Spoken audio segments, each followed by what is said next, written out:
ಈ ಆಯುರ್ವೇದ ಡಾಕ್ಟರ್ ಯಾರು, ಪಂಡಿತರು ಯಾರು? ನಾವು ಆಕ್ಚುಲಿ ವೈದ್ಯರು, ನಾವು ಡಾಕ್ಟರ್ ಅಂತ ನಮ್ಮ ಇದರಲ್ಲಿ ನಮಗೆ ಸಿಗೋದೇ ವೈದ್ಯ ಆಚಾರ್ಯ ಅಂತಾನೆ ಬರೋದು. ನಮ್ಗೆ ಪ್ರಪಂಚದ ಮೊದಲ ಕ್ಲಿನಿಕಲ್ ಟೆಕ್ಸ್ಟ್ ಬುಕ್ ಅಂತ ಹೇಳ್ಬೋದು ಅದೇ ಚರಕ ಸಂಹಿತೆ. ಅಲೋಪತಿಗೂ ಮತ್ತು ಆಯುರ್ವೇದಕ್ಕೂ ಇರುವಂತ ವ್ಯತ್ಯಾಸ. ಅಲೋಪತಿಯಲ್ಲಿ ಈಗ ಹೋದ ಕೂಡಲೇ ಏನ್ ತೊಂದರೆ, ಅದಕ್ಕೆ ಒಂದು ರಿಸರ್ಚ್ ಇನ್ವೆಸ್ಟಿಗೇಷನ್ಸ್ ಬರ್ಕೊಡ್ತಾರೆ, ಇದು ಟೆಸ್ಟ್ಗಳು ಮಾಡಿಸಿ ರಿಪೋರ್ಟ್ ನೋಡ್ತಾರೆ, ಕಾರಣ ಕಂಡು ಹಿಡಿದು ಕೊಡೋದು ಆಯುರ್ವೇದ. ತಮಾಷೆ ಹೇಳ್ತಾರಲ್ಲ, ಮಂತ್ರಕ್ಕೆ ಮಾವಿನಕಾಯಿ ಉದುರಲ್ಲ, ಮಂತ್ರಕ್ಕೆ ಮಾವಿನಕಾಯಿ ಉದುರುತ್ತೆ. ಅದು ನಮ್ಮ ಮಂತ್ರದಲ್ಲಿ ಶಕ್ತಿ ಇರಬೇಕು.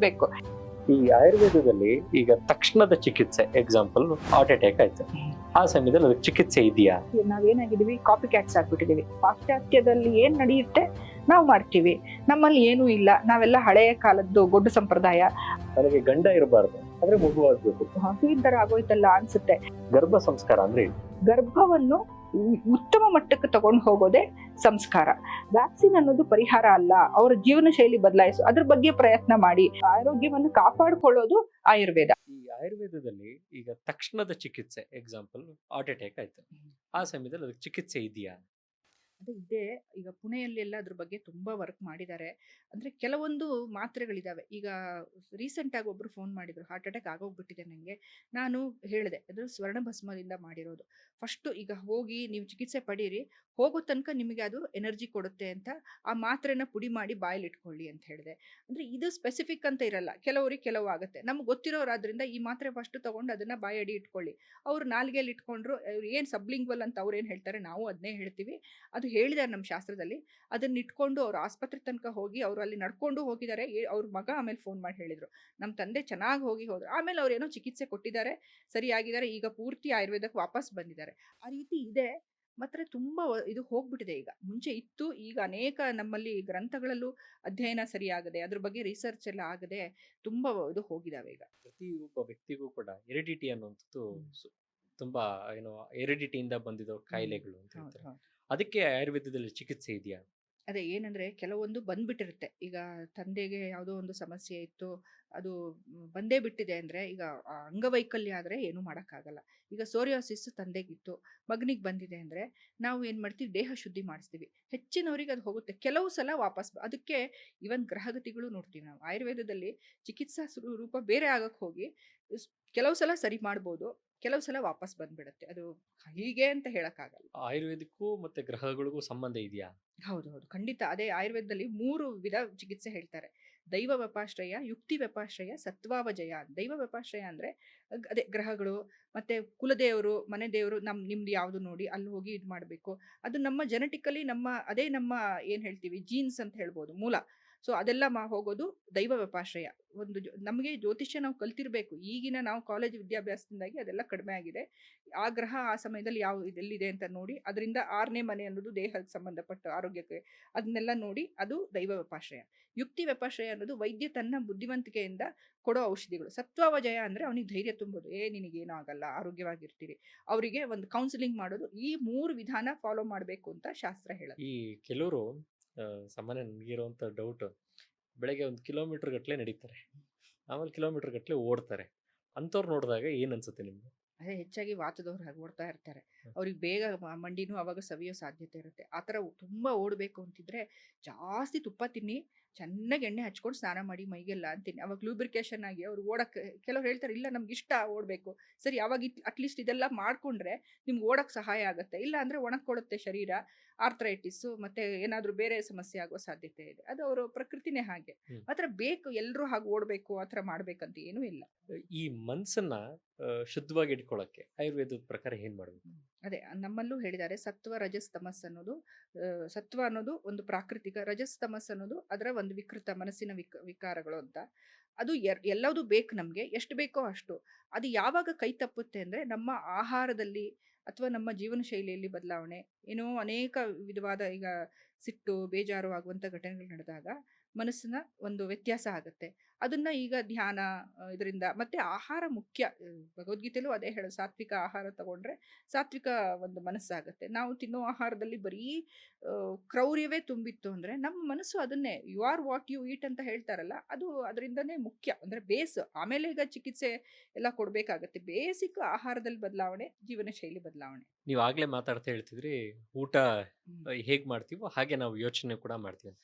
ಆದ್ರೆ ಹೊಟ್ಟೆ ಪ್ರಕೃತಿ ಬಗ್ಗೆ ನೀವು ಹೇಳೋದಿದ್ರೆ ಏನ್ ಹೇಳ್ತೀರಿ? ಅದೇ ಹೇಳೋದೇ ನಮ್ಮಲ್ಲಿ ಸರ್ವರೋಗ ಮಂದಾಗ್ನ ಅಗ್ನಿ ಹಾಳಾಯಿತು ಅಂದರೆ ಕಾಯಿಲೆ ಅಂತ. ಅಗ್ನಿ ಅಂದರೆ ಜಠರಾಗ್ನಿ. ನಾವೇನೇನೋ ಈಗ ಡೈಜೆಸ್ಟಿವ್ ಫೈರ್ ಏನೇನೋ ಅಂತೀವಿ, ಅದೆಲ್ಲ ಅಗ್ನಿ ಅಂದರೆ ಅಗ್ನಿ. ಇದು ಹೇಳ್ತಾರಲ್ಲ ಭಗವದ್ಗೀತೆಯಲ್ಲಿ, ಅಹಂ ವೈಶ್ವಾನರೋ ಭೂತ್ವ ಪ್ರಾಣಿನಾಂ ದೇಹಮಾಶ್ರಿತಂ. ನಿಮ್ಮ ಹೊಟ್ಟೆಯಲ್ಲಿರೋ ಅಗ್ನಿ ನಾನಾಗಿದ್ದೇನೆ ಅಂತ ಕೃಷ್ಣ ಹೇಳ್ತಾನೆ. ಅದು ಸರಿ ಇದ್ದರೆ ಆರೋಗ್ಯ. ಅಗ್ನಿ ಹಾಳಾಯಿತು ಅಂದರೆ ಅನಾರೋಗ್ಯ ಅಂತ. ಅದನ್ನು ಸರಿ ಇಟ್ಕೋಬೇಕು. ಅದಕ್ಕೆ ಈ ಇಮ್ಯುನಿಟಿ ಎಲ್ಲ ಕೊನೆಗೆ ಹೋಗೋದು ಅಗ್ನಿ. ಅದೇ ಹೊಟ್ಟೆಲಿದೆ, ಅದನ್ನು ಸರಿ ಮಾಡ್ಕೋಬೇಕು. ಅದಕ್ಕೆ ತಿನ್ನೋ ಆಹಾರ, ಜೀವನ ಶೈಲಿ ಪ್ರತಿಯೊಂದು ನಾವು ನೋಡ್ಕೊಂಡು ಮಾಡಬೇಕಾಗತ್ತೆ. ಈಗ ನಿಮ್ಮ ಪ್ರಕಾರ ಹೊಟ್ಟೆಗೂ ಮತ್ತೆ ಮನಸ್ಸಿಗೂ ಕೂಡ ಒಂದು ಕಾರಣ ಇದೆ ಅಂತ, ಹೌದು, ಹೇಗೆ ಹೌದು. ಅಂತ? ಅದೇ ಅಗ್ನಿ ನಮ್ಮ ಪ್ರತಿಯೊಂದು ನಮ್ಮ ಶರೀರದ ಕಣಕಣದಲ್ಲೂ ಅಗ್ನಿ ಇದೆ, ಸೂಕ್ಷ್ಮ ರೂಪದಲ್ಲಿದೆ. ಅದನ್ನ ಸರಿ ಇಟ್ಕೋಬೇಕು. ಅಂದ್ರೆ ಈಗ ಹೊಟ್ಟೆಗೆ ನಾವು ಒಂದು ಆಹಾರ ಸೇವಿಸ್ತೀವಿ, ಅದು ಹೊಟ್ಟೆಲಿ ಜೀರ್ಣ ಆಗುತ್ತೆ. ನಮ್ಮಲ್ಲಿ ಪಂಚವಾಯುಗಳು ಅಂತೀವಿ. ಪ್ರಾಣವಾಯುವಿಂದ ಒಳಗೆ ಹೋಗುತ್ತೆ, ಉದಾನ ವಾಯು ಅದನ್ನು ತಗೊಂಡೋಗಿ ಜಠರಕ್ಕೆ ಕೊಡುತ್ತೆ, ಜಠರದಲ್ಲಿ ಅದು ಜೀರ್ಣ ಆಗುತ್ತೆ. ಅಲ್ಲಿ ಸಮಾನ ವಾಯು ಜೀರ್ಣ ಮಾಡಿ ಅದರಲ್ಲಿರೋ ಎರಡು ಅಂಶ, ಒಂದು ಸಾರಭಾಗ ಒಳ್ಳೆಯ ಅಂಶ, ಇನ್ನೊಂದು ಮಲ. ಮಲ ಒಂದು ಸ್ವೇದ ಅಂದರೆ ಸ್ವೆಟ್ ಆಗಿ ಯೂರಿನ್ ರೂಪದಲ್ಲಿ ಮತ್ತೆ ಮೋಷನ್ನಲ್ಲಿ ಹೊರಗೆ ಹೋಗುತ್ತೆ. ಸಾರ ಭಾಗದಲ್ಲಿ ಪುನಃ ಎರಡಿರುತ್ತೆ, ಒಂದು ಸೂಕ್ಷ್ಮ ಭಾಗ, ಸ್ಥೂಲ ಭಾಗ. ಸ್ಥೂಲ ಭಾಗ ಅನ್ನೋದು ನಮ್ಮ ಧಾತುಗಳು, ನಮಗೆಲ್ಲ ಈಗ ಚರ್ಮ, ರಸ, ರಕ್ತ, ಮಾಂಸ ಅದಕ್ಕೆ ಹೋಗುತ್ತೆ. ಸೂಕ್ಷ್ಮವಾಗಿರೋ ಏನಿದೆ ಅದು ನಮ್ಮ ಮನಸ್ಸಿಗೆ ಹೋಗುತ್ತೆ. ಹಾಗಾಗಿ ನಾವು ತಿನ್ನುವ ಆಹಾರದ ಸೂಕ್ಷ್ಮ ಮನಸ್ಸಿಗೆ ಹೋಗೋದ್ರಿಂದ ಒಳ್ಳೆ ಆಹಾರ ತಿಂದರೆ ಮನಸ್ಸು ಒಳ್ಳೆ ರೀತಿಯಲ್ಲಿ ಅದು ನರಿಶ್ ಆಗುತ್ತೆ. ನಾವು ತಿನ್ನೋ ಆಹಾರ ಈಗ ತಮಸ್ಸು ಜಾಸ್ತಿ ಮಾಡೋದು ಅಂದರೆ ಹಳೇದು, ಸ್ಟೇಲು, ಜಾಸ್ತಿ ಚೀಸು, ದಪ್ಪವಾಗಿ ಅದರ ಜೀರ್ಣ ಕಷ್ಟ ಆಗಿರೋದು ತಿಂದರೆ ಡಲ್ ಆಗ್ತೀವಿ, ತಮಸ್ಸಿನ ಕಡೆ ಹೋಗ್ತೀವಿ. ಖಾರ, ಹುಳಿ, ತುಂಬ ಮಾಂಸ ಅಂಥದ್ದೆಲ್ಲ ಜಾಸ್ತಿ ತಿಂದರೆ ರಜಸ್ಸು, ಸಿಟ್ಟು ಕಂಟ್ರೋಲ್ ಆಗಲ್ಲ. ಒಂಥರ ಹಾರಾಡೋದು, ಹೋರಾಟ, ಗಲಾಟೆ ಮಾಡೋಕೆ ಹೋಗ್ತೀವಿ. ಹಾಗೆ ಸಾತ್ವಿಕದಲ್ಲಿ ಸ್ವಲ್ಪ ಸಿಹಿ, ಭಗವದ್ಗೀತೆಯಲ್ಲೂ ಹೇಳ್ತಾರೆ ಸ್ನಿಗ್ಧ ಅಂದರೆ ಸ್ವಲ್ಪ ತುಪ್ಪ ಅಂಥದ್ದೆಲ್ಲ ಸೇವನೆ, ಸಪ್ಪೆ, ತುಂಬ ಸಪ್ಪೆ ಅಲ್ಲ, ಎಲ್ಲವೂ ಒಂದು ಲೆವೆಲಲ್ಲಿ ಇರೋ ಆಹಾರ ಸಾತ್ವಿಕ. ಅದರಿಂದ ಮನಸ್ಸು ಚೆನ್ನಾಗಿ ನರಿಶ್ ಆಗುತ್ತೆ. ಈ ಸಾತ್ವಿಕ ಆಹಾರಗಳು ಯಾವ್ದ್ಯಾವ್ದು?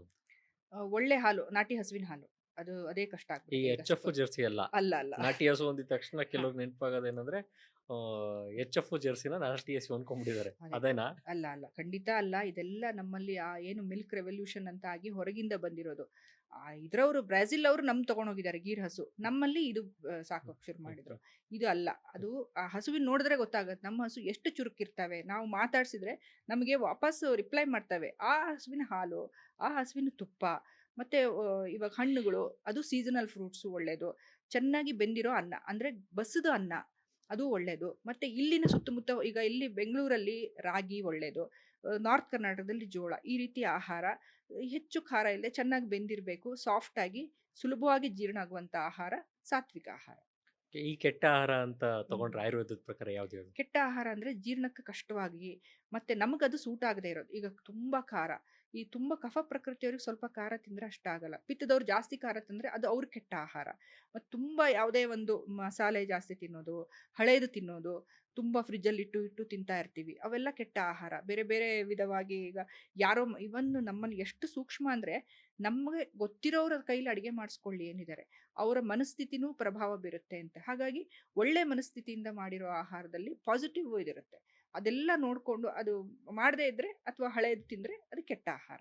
ಕೆಲವೊಂದ್ಸತಿ ಈ ಒಳ್ಳೆ ಆಹಾರ ಅಂತ ತಿಂತಾ ಇದೀನಿ ಅಂದ್ಬಿಟ್ಟು ಈ ಸಿರಿಧಾನ್ಯ ಮತ್ತೆ ರಾಗಿ ಎಲ್ಲನೂ ಮಿಕ್ಸ್ ಮಾಡಿ ತಿನ್ನೋವಂಥವ್ರು ನೋಡಿದ್ವಿ. ಯಾವುದೋ ಪ್ರೋಟೀನ್ ಪೌಡ್ರು, ಸರಿ, ಇನ್ನೊಂದು ಯಾವುದೋ ಮಿಲೆಟ್ ಪೌಡ್ರು, ಈ ಥರದ್ದೆಲ್ಲ ನೋಡಿದ್ವಿ. ಇದ್ರ ಬಗ್ಗೆ ಹೇಳೋದಿದ್ರೆ? ಅದು ಅಷ್ಟೇ, ಇವಾಗ ಏನಾಗಿದೆ, ಯಾರೋ ಒಬ್ರು ಹೇಳಿದ್ರು ಅಂದರೆ ಎಲ್ಲರೂ ಓಡೋಗ್ತಾ ಇದ್ದಾರೆ. ಪ್ರೋಟೀನ್ ಬೇಕು, ಪ್ರೋಟೀನ್ ಬೇಕು ಅಂತ. ನಾವು ಯಾವ ಎಕ್ಸಸೈಸು ಮಾಡ್ತಾ ಇಲ್ಲ, ಪ್ರೋಟೀನ್ ತಿಂತಾ ಇದ್ದೀವಿ. ಹಳೆ ಕಾಲದಲ್ಲಿ ಒಂದು 2 ಜನರೇಷನ್ ಹಿಂದೆ ಯಾವ ಪ್ರೋಟೀನು ಇಲ್ಲ, ಏನು ಬೆಳೀತಾ ಇದ್ರು ಮನೆ ಹತ್ರ, 3 ಹೊತ್ತು ಅಥವಾ 2 ಊಟ ಅದನ್ನೇ ತಿನ್ನೋರು. ಈಗ ವೆರೈಟಿ ತಿಂತೀವಿ, ಎಕ್ಸಸೈಸ್ ಮಾಡಲ್ಲ. ಸಿರಿಧಾನ್ಯ ಅನ್ನೋದು ನಮ್ಮಲ್ಲಿ ಕುಧಾನ್ಯ ಅಂದಿದ್ದಾರೆ. ಅದು ಎಲ್ಲೂ ನಿಮ್ಗೆ ಊಟ ಅಡುಗೆ ಸಿಕ್ಕಿಲ್ಲ, ಅನ್ನ ಸಿಕ್ಕಿಲ್ಲ, ಬರಗಾಲ ಬಂದಿದೆ ಅಂದರೆ ಅದನ್ನ ತಿನ್ನಿ ಅಂದರೆ ಕೆಲವ್ರಿಗೆ ಸೂಟ್ ಆಗುತ್ತೆ. ಎಲ್ಲರೂ ತಿನ್ನೋದು ಸಿರಿಧಾನ್ಯ. ಈಗ ಅದನ್ನ ಮಿಲೆಟ್ ಇಯರ್ ಅಂತೆಲ್ಲ ಮಾಡಿದ್ದಾರೆ. ಆಯುರ್ವೇದ ಪ್ರಕಾರ ಅದು ಸರಿಯಲ್ಲ. ಅದು ಸೂಟ್ ಆಗಿರೋರಿಗೆ, ಯಾರಿಗೆ ಅದು ತಿಂದಾಗ ಚೆನ್ನಾಗಿ ತುಂಬ ದಪ್ಪ ಇರ್ತಾರೆ, ಅಗ್ನಿನೂ ಚೆನ್ನಾಗಿರುತ್ತೆ, ಅವರು ತಿನ್ಬೋದು. ಯಾರಿಗೆ ಜೀರ್ಣನೇ ಸರಿ ಆಗ್ತಿಲ್ಲ ಅವರು ಸಿರಿಧಾನ್ಯ ತಿಂದರೆ ಹೊಟ್ಟೆ ಉಬ್ರ, ಕಾನ್ಸ್ಟಿಪೇಷನ್ನು, ಈ ಥರ ತುಂಬ ಸಮಸ್ಯೆ ಆಗುತ್ತೆ. ಆ ಥರ ಯಾವುದು ಸ್ಟ್ಯಾಂಡರ್ಡ್ ಇಲ್ಲ ನಮ್ಮಲ್ಲಿ. ಈ ನೀವು ಆಗ್ಲೇ ಹೇಳ್ಬೇಕಾದ್ರೆ ಎಕ್ಸಸೈಸ್ ಮಾಡ್ತಿಲ್ಲ ಅಂತ, ಇವತ್ತು ಎಲ್ಲ ಜಿಮ್ಗಳಲ್ಲಿ ಎಕ್ಸಸೈಸ್ ಮಾಡ್ತಿರೋರಿಗೆ ಪ್ರೋಟೀನ್ ಬೇಕು ಅಂತ ಹೇಳ್ತಾರೆ, ಅದ್ರ ಬಗ್ಗೆ ಹೇಳೋದಿದ್ರೆ? ನನಗೂ ಅದೇ ಆಯಿತು. ನಮ್ಮ ಮನೆಯಲ್ಲೇ ಈಗ ಹೇಳಿದರೆ ಅರ್ಥ ಆಗಲ್ಲ. ಈಗ ಕಾಯಿಲೆ ಬಂದಮೇಲೆ ಅರ್ಥ ಆಗಿದೆ. ಸೊ ಅದು ಏನಂದರೆ ಚೆನ್ನಾಗಿ ಎಕ್ಸಸೈಸ್ ಮಾಡಬೇಕು, ಚೆನ್ನಾಗಿ ಅಭ್ಯಂಗ ಮಾಡ್ಕೋಬೇಕು, ಚೆನ್ನಾಗಿ ನಾವು ಏನು ಸುತ್ತಮುತ್ತ ಬೆಳಿತೀವಿ ಅದನ್ನು ತಿಂದು ಜೀರ್ಣ ಮಾಡಿಕೊಂಡ್ರೆ ಸಾಕು. ಅದಕ್ಕೆ ಎಕ್ಸ್ಟ್ರಾ ಪ್ರೋಟೀನ್ ಏನು ಬೇಡ. ತುಂಬ ಹಸಿವೆ ಆಗ್ತಿದೆಯಾ, ಡ್ರೈ ಫ್ರೂಟ್ಸ್ ಎಲ್ಲ ಅಂಥವ್ರು ಜಾಸ್ತಿ ತಿನ್ಬೋದು. ಎಲ್ರಿಗೂ ಡ್ರೈ ಫ್ರೂಟ್ಸ್ ತಿನ್ನಿ ಅಂತ ನಮ್ಮಲ್ಲಿ ಹೇಳಿಲ್ಲ. ನಿಮ್ಮ ಜಠರಾಗ್ನಿ ಚೆನ್ನಾಗಿ ಉರಿದ್ರೆ, ಇಲ್ಲ ಅಂದರೆ ಡ್ರೈ ಫ್ರೂಟ್ಸು ಅಷ್ಟೇ ವರ್ಷ ಪೂರ್ತಿ 4 ಬಾದಾಮಿ, 2 ಇದು ಬೆಳಿಗ್ಗೆಯಿಂದ ರಾತ್ರಿ ತನಕ ತಿಂತಾ ಇರ್ತಾರೆ. ಆ ಥರ ಏನೂ ಬೇಡ ನಿಮಗೆ.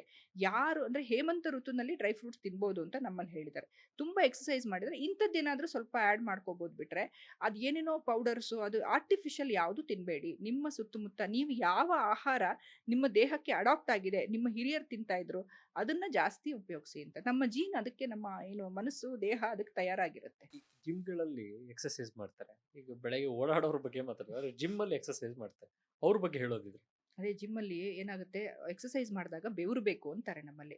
ಈಗ 3 ಮಲಗಳು ಅಂತ ನಾನು ಹೇಳಿದ್ನಲ್ಲ, ಒಂದು ಮಲಪ್ರವೃತ್ತಿ ಬೆಳಿಗ್ಗೆ ಎದ್ದು ಹೋಗಬೇಕು ಅಂತ, ಮೂತ್ರ ಪ್ರವೃತ್ತಿ ಜೊತೆಗೆ ಸ್ವೇದ ಅಥವಾ ಸ್ವೆಟ್ಟು ಅಥವಾ ಬೆವರು ಏನಿದೆ ಅದು ಹೊರಗೆ ಹೋಗ್ಬೇಕು. ನಾವು ಎ ಸಿ ಇದರಲ್ಲಿ ಜಿಮ್ಮಲ್ಲಿ ಹೋಗಿ ಎಕ್ಸಸೈಸ್ ಮಾಡ್ತೀವಿ ಅಂದರೆ ಚರ್ಮವ್ಯಾಧಿ ಬರುವ ಸಾಧ್ಯತೆ ಇರುತ್ತೆ.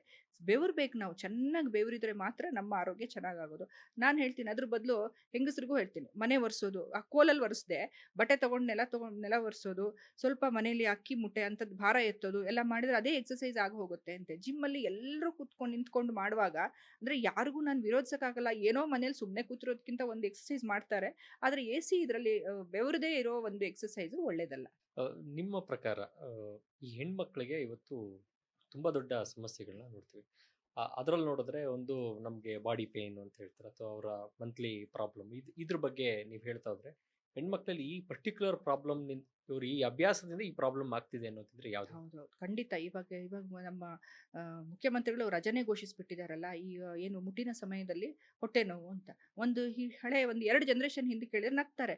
ಅದೇನದು ನಮ್ಗೆ ಗೊತ್ತೇ ಇಲ್ಲ. ಯಾಕಂದ್ರೆ ಅವರು ಸಣ್ಣ ವಯಸ್ಸಿಂದ ನೆಲದಲ್ಲಿ ಏನು ಕುಕ್ಕರ್ಗಾಲಲ್ಲಿ ಕೂತು ಅಡಿಗೆ ಮಾಡೋರು. 1-2 ಮೈಲ್ ದೂರದಿಂದ ಬಾವಿಯಿಂದ ನೀರು ಸೇದಿ ಹೊತ್ಕೊಂಡು ಬಂದು ನೆಲದಲ್ಲಿ ಕೂರ್ತಾ ಇದ್ರು. ಅದು ಬೆಸ್ಟ್ ಎಕ್ಸಸೈಸ್ ಒಂದು ಲೇಡಿಗೆ. ಈಗ ಅದನ್ನ ಎಲ್ಲಿಂದ ಮಾಡಲಿ ಅಂತಾರೆ. ಅದು ಮಾಡಬೇಡಿ. ನಾನು ತಾಯಂದ್ರಿಗೆ ಹೇಳ್ತೀನಿ, ನೀವು ಅದು ತುಂಬ ಕಾಮನ್ ಬರ್ತಾರೆ ಮಕ್ಕಳಿಗೆ ಹೊಟ್ಟೆ ನೋವು ಅಂತ. ನೀವು ಒಂದು ಕೋಣೆ ಆದರೂ ಮನೆಯದು ಅವಳ ಕೈಲಿ ಬಟ್ಟೆ ಕೊಟ್ಟು ಒರೆಸಿ, ನೆಲ ಒರೆಸಿ, ಕೂತ್ಕೊಂಡು ನೆಲ ಒರೆಸಿದ್ರೆ ಸಾಕು, ಅವಳಿಗೆ ಹೊಟ್ಟೆ ನೋವು ಕಡಿಮೆ ಆಗುತ್ತೆ. ಮತ್ತೆ ಬದ್ಧಕೋನಾಸನ ಎಲ್ಲ ಮಾಡಲಿ. ಕುರ್ಚಿಲಿ ಕೂತ್ಕೊಳ್ಳೋದು, ಓದೋದು ಎಷ್ಟು ತಲೆ ಒಳಗೆ ಹೋಗುತ್ತೋ ಗೊತ್ತಿಲ್ಲ. ಯಾವುದೂ ಎಕ್ಸಸೈಸ್ ಮಾಡಲ್ಲ, ಬರೀ ಓದ್ತೀವಿ ಅಂತಾರೆ, ಇಲ್ಲ ಮೊಬೈಲ್ ನೋಡ್ತಿರ್ತಾರೆ. ಹೊಟ್ಟೆ ನೋವು ಬರುತ್ತೆ. ಅದು ಪೀರಿಯಡ್ಸ್ ಅಂದರೆ ಏನು, ದೇಹದಲ್ಲಿ ಕಲೆಕ್ಟ್ ಆಗಿರೋ ರಕ್ತ ಹೊರಗೆ ಹೋಗಬೇಕು. ಅದು ಹೋಗೋಕ್ಕಾಗ್ತಿಲ್ಲ, ಅದಕ್ಕೆ ಕಷ್ಟಪಡುತ್ತೆ ಹೊಟ್ಟೆ, ಆ ಯೂಟ್ರಸ್ಸು. ಗರ್ಭಾಶಯ ಕಷ್ಟ ಆದಾಗ ನೋವು ಬರುತ್ತೆ. ಇವೆಲ್ಲ ಎಕ್ಸಸೈಸ್ ಮಾಡಿದ್ರೆ ಗರ್ಭಾಶಯ ಗಟ್ಟಿ ಆಗುತ್ತೆ, ಸ್ಟ್ರಾಂಗ್ ಆಗಿ ಈಸಿಯಾಗಿ ಪೀರಿಯಡ್ಸ್ ಆಗುತ್ತೆ. ಅಷ್ಟು ಸಿಂಪಲ್ ಅದು, ಅಷ್ಟೇ. ಏನು ಅದಕ್ಕೆ ಅದು ದೊಡ್ಡ ಸಮಸ್ಯೆನೇ ಅಲ್ಲ. ಅದಕ್ಕೆ ಪೇನ್ ಕಿಲ್ಲರ್ ತಗೊಂಡು ಇನ್ನೊಂದು ಕಾಯಿಲೆ ಬರ್ಸ್ಕೊತಾ ಇದ್ದಾರೆ. ಈ ಗಂಡು ಮಕ್ಕಳಲ್ಲಿ ಸಾಮಾನ್ಯವಾಗಿ ನೋಡ್ತಿರುವಂತ ಸಮಸ್ಯೆಗಳು ಯಾವ್ದ್ಯಾವು? ಗಂಡು ಮಕ್ಕಳಲ್ಲಿ ಒಂದು ಪಾಪ, ನನಗೆ ಪಾಪ ಅನಿಸುತ್ತೆ, ಅವರಿಗೆ ಆಟ ಆಡೋ ಹುಚ್ಚು. ಎಲ್ಲ ಅದು ಕಾಮನ್ನು. ಕ್ರಿಕೆಟು ಅದು ಇದು ಅವ್ರನ್ನ ಕೂಡಿಸಿ ಓದಿಸ್ತಾ ಇರ್ತಾರೆ. ಆವಾಗ ತಲೆ ಒಳಗೆ ಹೋಗುತ್ತೋ ಇಲ್ಲೋ, ಹೆಣ್ಮಕ್ಳು ನೆಟ್ಟಿಗೆ ಓದಿ ಮಾರ್ಕ್ಸ್ ಬರುತ್ತೆ, ಇವ್ರಿಗೆ ಮಾರ್ಕ್ಸ್ ಕಮ್ಮಿ ಬರುತ್ತೆ. ಅದು ಪಾಪ ಕಂಪ್ಯಾರಿಸನ್ನು, ಗಲಾಟೆ. ಅವ್ರಿಗೆ ಆಡಕ್ಕೆ ಬಿಡಿ ಅಂತೀನಿ ನಾನು. ಫಿಸಿಕಲ್ ಎಕ್ಸಸೈಸ್ ಬೇಕು. ಒಂದು ವಯಸ್ಸಾದಮೇಲೆ ಅವರು ಸೀರಿಯಸ್ ಆಗಿ ಓದಕ್ಕೆ ಶುರು ಮಾಡ್ತಾರೆ. ಸ್ವಲ್ಪ ಸಣ್ಣ ವಯಸ್ಸಲ್ಲಿ ಇದು ಮತ್ತೆ ಅದೇ ಅವರಿಗೆ ಮೊಡವೆಗಳು ಹೆಣ್ಮಕ್ಳಿಗಿಂತ ಜೋರಾಗಿ ಬರುತ್ತೆ. ಅದಕ್ಕೆ ಅದೇ ಸರಿಯಾಗಿ ನೀರು ಎಷ್ಟು ಕುಡಿತಾರೆ ಅಂತ ಚೆಕ್ ಮಾಡಬೇಕು. ತುಂಬಾನು ಕುಡಿಯೋದು ಒಳ್ಳೇದಲ್ಲ, ಹಾಗಂತ ಕುಡಿದೇ ಇರೋದು ಒಳ್ಳೇದಲ್ಲ. ಸ್ವಲ್ಪ ಅವರ ಹೈಜೀನು ಅದೆಲ್ಲ ಇದು ಹೆಣ್ಮಕ್ಳು ಸ್ವಲ್ಪ ನೋಡ್ಕೋತಾರೆ. ಗಂಡು ಮಕ್ಳು ಡ್ಯಾಂಡ್ರಫ್ ಅದೆಲ್ಲ ಸ್ವಲ್ಪ ಜಾಸ್ತಿ ನಾನು ನೋಡ್ತೀನಿ ಗಂಡು ಮಕ್ಕಳಲ್ಲಿ. ಮತ್ತೆ ಮನಸ್ಸು ಹಿಡಿತ, ಈ ಮೊಬೈಲು ಅದು ಇದರಿಂದ ಆದಷ್ಟು ದೂರ ಇರಬೇಕು. ಹೇಳಿದ ಮಾತು ಕೇಳಲ್ಲ. ಅದಲ್ಲಿ ಬೇಡದ್ದು ನೋಡಿದ್ರೂ ಅವರಲ್ಲಿ ಹಾರ್ಮೋನಲ್ ಬದಲಾವಣೆ ಆಗುತ್ತೆ. ಅದ್ರ ಬಗ್ಗೆ ಮತ್ತೆ ಆಹಾರ ಮೇಯ್ನು, ಹೆಣ್ಮಕ್ಳು ಇರ್ಬೋದು ಗಂಡು ಮಕ್ಕಳು, ಬೇಡದ್ದು ಇವಾಗೇನು ಸುಲಭವಾಗಿ ಸಿಗೋ ಆಹಾರ ತಿಂತಾರೆ. ಎಷ್ಟು ಪ್ರಾಸೆಸ್ಡು ಅಂತ ಇಂಥ ಆಹಾರ ತಿಂತಾರೋ ಅಷ್ಟು ಕಾಯಿಲೆಗಳು ಮಾನಸಿಕವಾಗಿ, ಎರಡು ದೈಹಿಕ ಕಟ್ಟಿಟ್ಟು ಬುತ್ತಿಯಾಗಿದೆ. ಈ ನಿಮ್ಮ ಹತ್ರ ಬರೋರಲ್ಲಿ ಕೆಲವ್ರಿಗೆ ಹೊಟ್ಟೆ ಹಾಳಾದಾಗ ಹೇಳ್ತಾರೆ, ಸರ್ ನಾವು ರೋಡ್ ಸೈಡಲ್ಲಿ ಊಟ ಮಾಡ್ತಿದ್ವಿ, ಅದು ಹೋಟ್ಲಲ್ಲಿ ಊಟ ಮಾಡಿದ್ವಿ, ಅದರಿಂದ ನನ್ನ ಆರೋಗ್ಯ ಹಾಳಾಗಿದೆ ಅಂತ ಹೇಳ್ತಾರೆ. ಆ ಆ ಆ ಥರದವ್ರು ಸಿಕ್ಕಿದಾಗ ನೀವೇನು ಹೇಳ್ತೀರಾ ಅಂತ? ನಾನು ತಿನ್ನಲೇಬೇಡಿ ಅಂತ ಹೇಳಲ್ಲ. ತಿಂದಾಗ ಅರಗಿಸ್ಕೊಳ್ಳೋ ಕೆಪಾಸಿಟಿ ಇಟ್ಕೊಳ್ಳಿ. ದಿನಾ ತಿನ್ನೋದು ಅಷ್ಟು ಒಳ್ಳೇದಲ್ಲ. ಕೆಲವ್ರಿಗೆ ಬೇರೆ ದಾರಿ ಇರಲ್ಲ. ಅವರಿಗೆ ಪಾಪ ಮನೆಯಲ್ಲಿ ಇರೋಕ್ಕಾಗಲ್ಲ, ಎಲ್ಲೋ ಇದ್ಕೊಂಡು ಹೊರಗಡೆದೇ ಊಟ. ಸ್ವಲ್ಪ ನೋಡಿ, ಆ ಜಾಗದಲ್ಲಿ ಸ್ವಲ್ಪ ಹೈಜೀನ್ ಮೇಂಟೈನ್ ಮಾಡ್ತಾರಾ ನೋಡಿ. ಮತ್ತೆ ಜೀರ್ಣ ಆಗಿಲ್ವಾ, ಮನೆಗೆ ಬಂದು ಜೀರಿಗೆ ಅಥವಾ ಓಂಕಾಳು ಕಷಾಯ ಮಾಡ್ಕೊಂಡು ಕುಡೀರಿ, ಇಲ್ಲ ಶುಂಠಿ ಅಗದು ತಿನ್ನಿ. ಹೊಟ್ಟೆಲಿ ಅರಗಿ ಅದು ಹೋಗ್ಬಿಡ್ತು ಅಂದರೆ ಸಮಸ್ಯೆ ಆಗಲ್ಲ.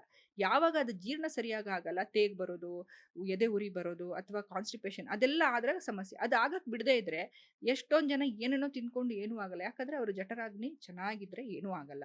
ಅದನ್ನ ಸರಿ ಇಟ್ಕೊಂಡ್ರೆ ಸಾಕು. ತಿನ್ಬೇಡಿ ಅಂತ ನಾನು ಯಾಕಂದ್ರೆ ಪ್ರತಿಯೊಬ್ರು ಎಲ್ಲರೂ ಮನೇಲೇ ಮಾಡ್ಕೊಂಡು ತಿನ್ನಕ್ಕಾಗಲ್ಲ. ಆವಾಗ ಅವರನ್ನ ಸ್ಟ್ರಾಂಗ್ ಮಾಡ್ಕೊಳ್ಬೇಕು. ಒಂದ್ 2-3 ತಿಂಗಳಿಗೆ ಒಂದ್ಸಲ ಹೊಟ್ಟೆ ಕ್ಲೀನ್ ಮಾಡ್ಕೊಂಡ್ಬಿಡಿ. ಹರಳೆಣ್ಣೆ ಹಳೆ ಕಾಲದಲ್ಲಿ ಅದೇ ಮಾಡ್ತಿದ್ರಲ್ವಾ, ಹರಳೆಣ್ಣೆ ಕುಡಿದ್ ಬಿಡೋದು.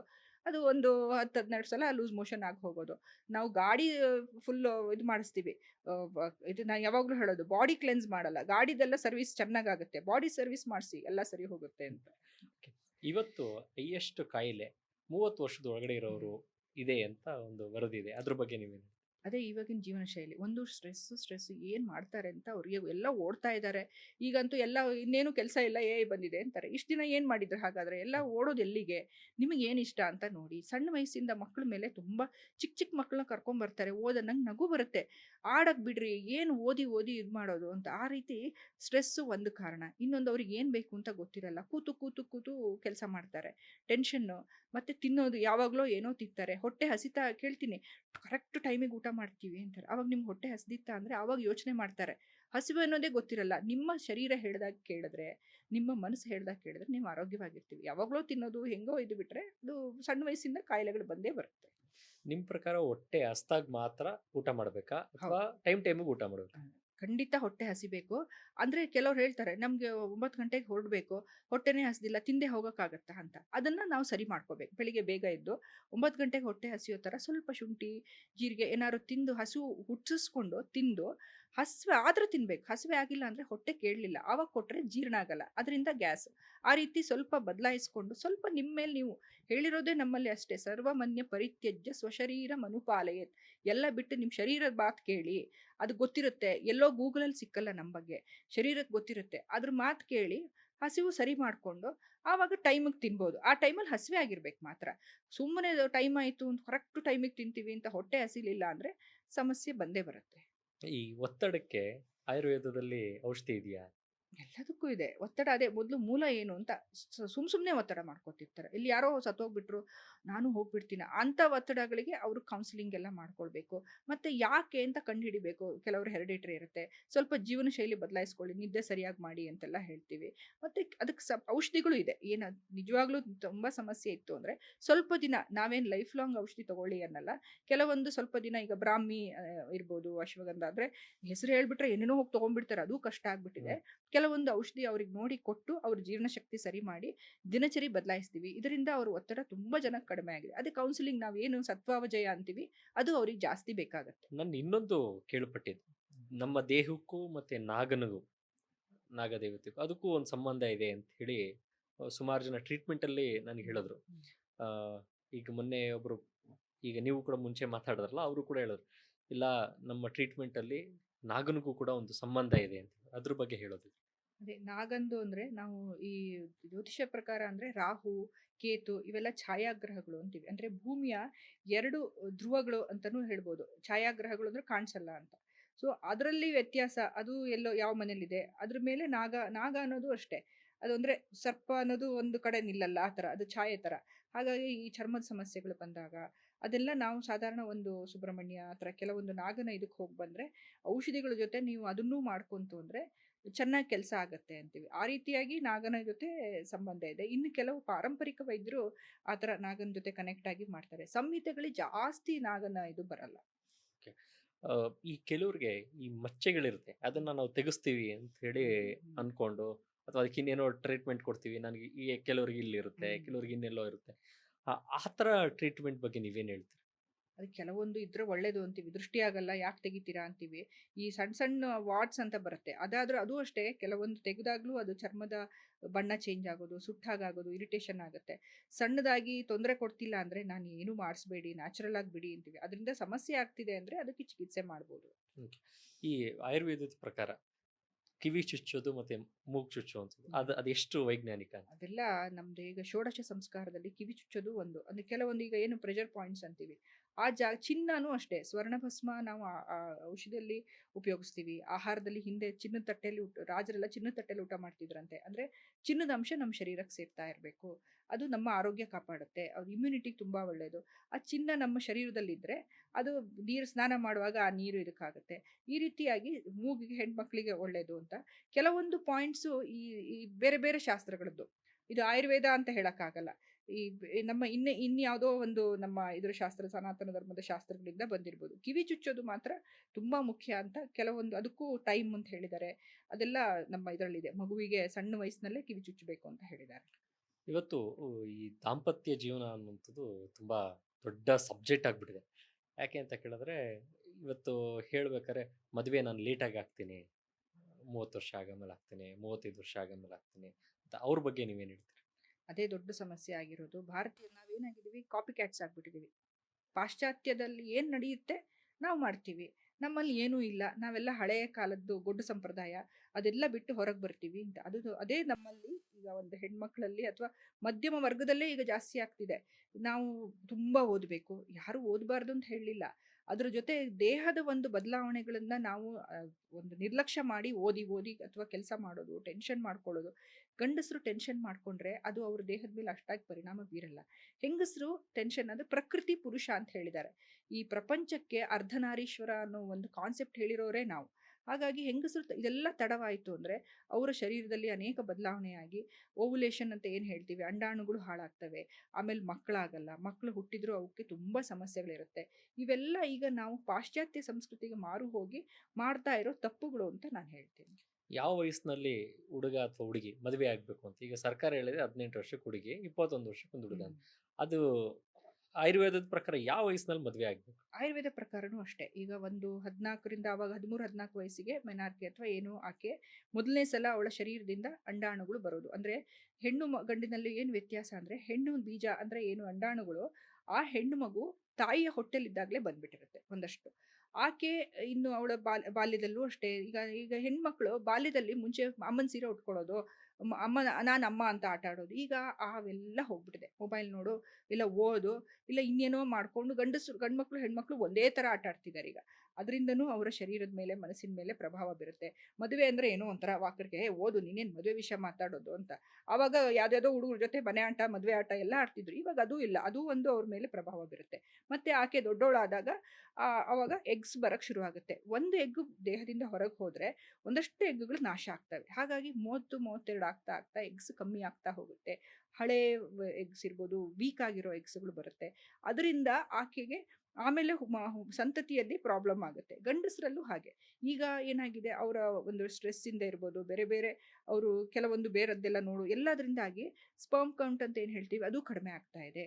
ಅವರಿಗೂ ಅಷ್ಟೇ. ಈಗ 25ರಿಂದ 30ರೊಳಗೆ ಆದರೆ ತುಂಬ ಒಳ್ಳೆಯದು ಅಂತ ಆಯುರ್ವೇದ ಹೇಳುತ್ತೆ. ಹೆಂಗಸರಲ್ಲಿ ಈಗ 14-15 ಆಗಲ್ಲ, 18ರಿಂದ 24. ನಾನು ಎಲ್ರಿಗೂ ಹೇಳ್ತೀನಿ, 30 ವಯಸ್ಸಿನೊಳಗೆ 2ರಿಂದ 3 ಮಕ್ಕಳು ಮಾಡ್ಕೊಂಡ್ಬಿಡಿ.